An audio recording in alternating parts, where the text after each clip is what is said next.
Last time on Hasta, Alaska, we explored the world-famous Kenai Peninsula, where we found out how easy it is to live off the land in the great state of Alaska. And we met a family of 8 who grew up on this incredible houseboat. This time, sadly, we're embarking on our final Alaska adventure, but boy, is it a good one.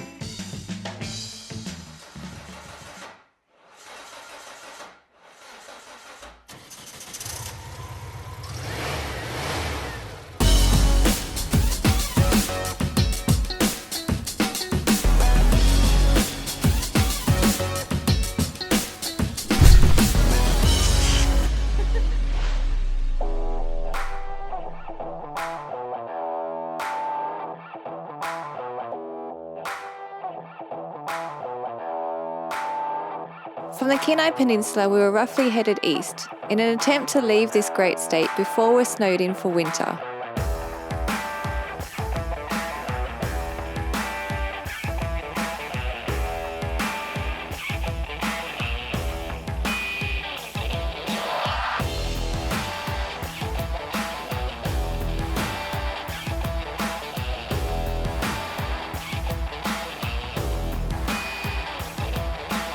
We heard about a remote ghost town and we couldn't pass up the opportunity to explore. However, legend has it that the road to get there was notoriously challenging. You need to be prepared to tackle this road, which follows the historic Copper River and Northwestern Railroad.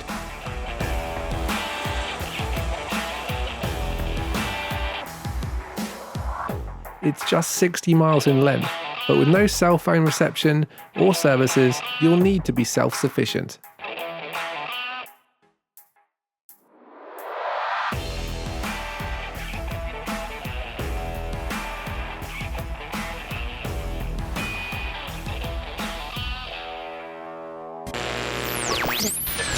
Let's go exploring.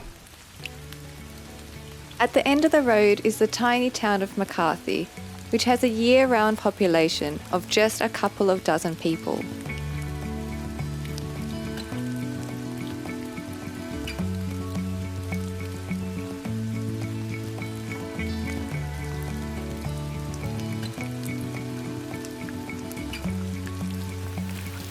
This is the McCarthy General Store. It's open, there's nobody in there. This is really cool, come check it out. I mean, This is a really cool store. It's just all sorts of old relics in here, like lanterns, and in the corner is the jail cell, the town jail cell. Check it out! What have you done? Oh man. Promise I'll be a good boy. Please let me out. They even have one of these old phone booths with the old dials. Look. Haven't seen one of these in ages. Excuse me. Is this thing real? It's heavy, man. It's like concrete. Oh. This thing could kill you. Hey, you've got hit by this. Oh god. It almost killed you. Oh god. When it wasn't even attached to a moose. God, imagine if this thing hit you. The town of McCarthy actually formed to support the nearby Kennecott Mines, which is the real ghost town in these parts.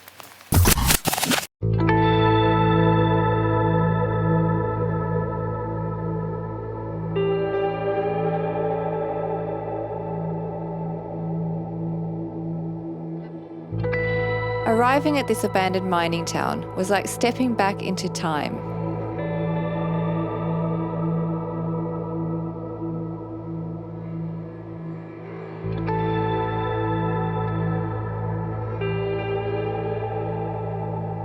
In the early 20th century, copper was big business and key to modern developments like trains, locomotives, and even electricity. In 1900, 2 prospectors discovered the biggest deposit of copper ore right here in the mountains. The richness of the copper was staggering. Typically, copper ore contains around 10% copper, but the ore found here contains up to 85%. The Kennecott mine was so profitable during its 27 years of operation that this entire mill and town was built around the operation. By 1938, the main copper ore vein in the mountain was depleted to the point that the railroad repairs were not financially sustainable and the mine was shut down. And here we have the remains of the mill and all these cool buildings for us to go and explore. A lot of the expensive items were stripped out when the mine was decommissioned, but this is still a really cool place to check out.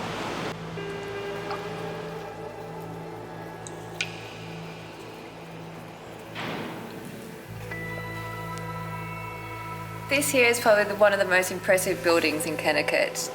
The power plant is amazing. Not only does it have all the old machinery here, but can you imagine what it took to build this place? Everything was brought in on ship. Even the doors on these furnaces were made in New York and shipped here. So you can imagine how much effort it took to make this place. So cool. This old town and mill is located deep in south central Alaska, in a harsh environment which takes its toll on these old wooden buildings. But it's a fascinating place to explore and definitely worth the effort to get here.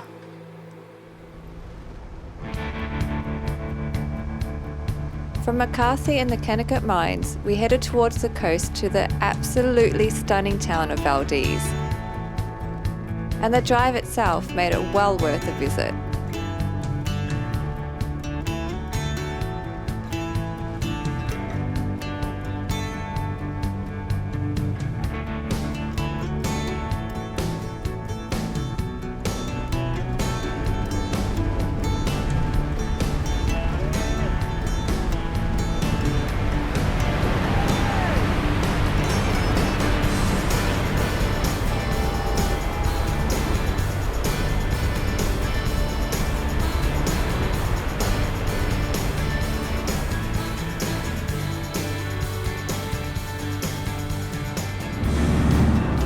We are here in Valdez on an absolutely gorgeous day. It is unbelievable. We've met this guy called Cole, who we actually met in Anchorage in a coffee shop, who invited us down to Valdez to go and kayak to some glaciers. You can't refuse an offer like that. I'm so excited for today. This is going to be a brilliant way to wrap up our Alaskan adventure. Let's go.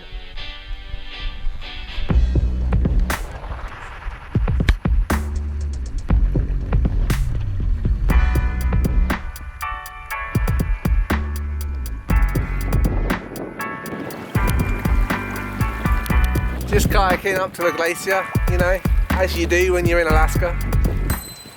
How flipping beautiful.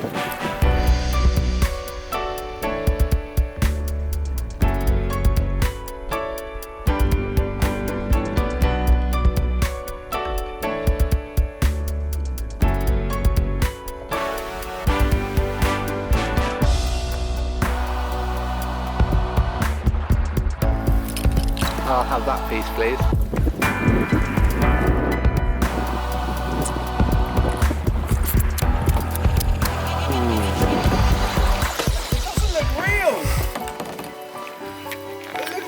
Making it up like we're in a movie set or something. Seriously, look how blue it is. I'm about to do something that scares the pants off of me, but you only live once. Ah, it's like a magic Iceland.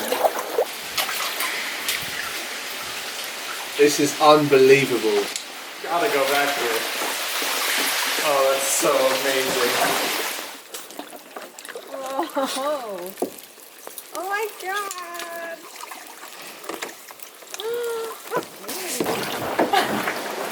This is so cool! At this point, we all knew full well that the glaciers are extremely volatile and unpredictable. There's ice everywhere. It's freezing, this water. That's the coldest water I've ever touched. You don't get to experience something exceptional like this without taking some risks, and we knew what the dangers were. This is the last thing I ever do. It's a pretty cool thing to do.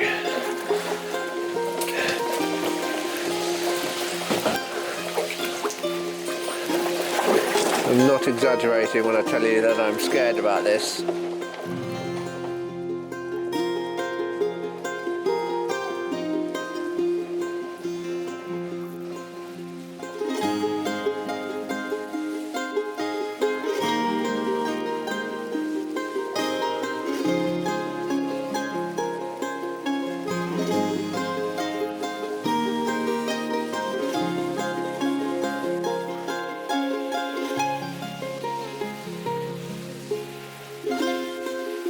Oh my god.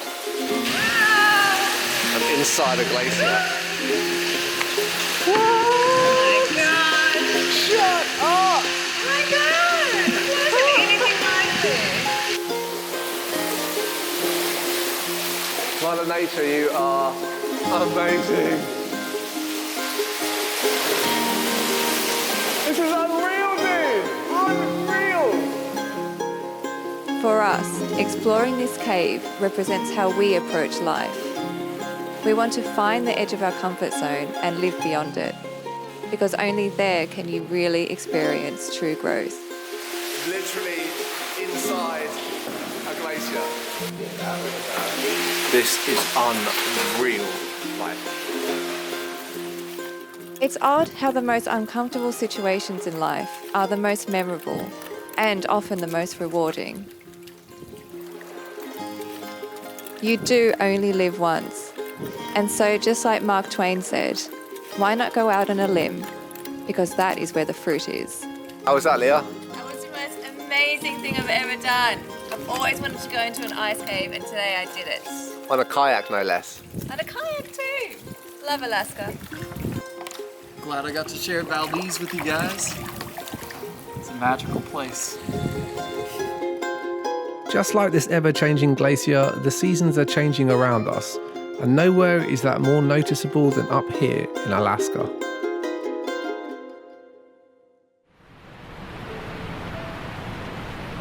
By early September, winter is well on its way. To the north, the snow has already begun to dust the mountains. However, right here in southern Alaska, fall is in full swing.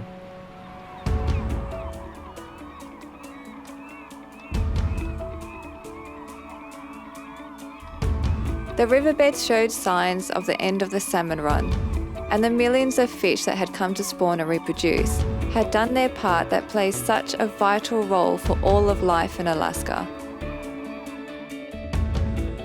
The never-ending summer days of the far north slowly give way as darkness returns, and with it, it brings the incredible display of the northern lights to our bedroom windows.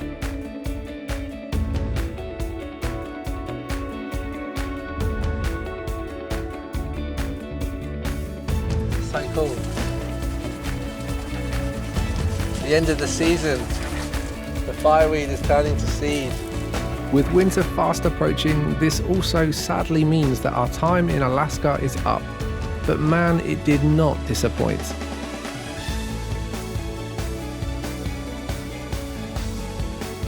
We're in the Arctic!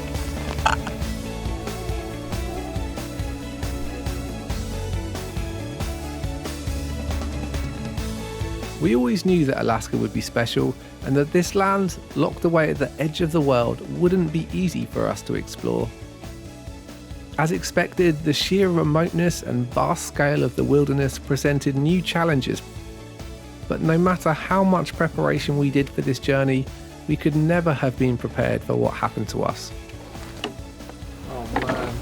Yes, Alaska tested us all right, and we fought hard for the opportunity to make this dream a reality. The final chapter of this Hasta Alaska story might not have been written as we predicted, but through that struggle, our perseverance was rewarded. To the top of the world! Without fail, we found that during the most demanding situations, we always connected with the best people, and that has been the case on this journey far too often for it to be a coincidence. This is what we're saying goodbye to. Beautiful Alaska. Look. What a way to say goodbye. It's yellow, orange, gold, green, snow-capped mountains, sun shining. It literally couldn't get any more beautiful. Alaska has been everything we ever dreamed it would be, and so very much more. Now there is only one thing left to do for us on this Hasta Alaska project, and it's not going to be easy. Now, just as we promised, we will give away our home, our Kombi, to one of you. But for that, you'll have to wait until next time.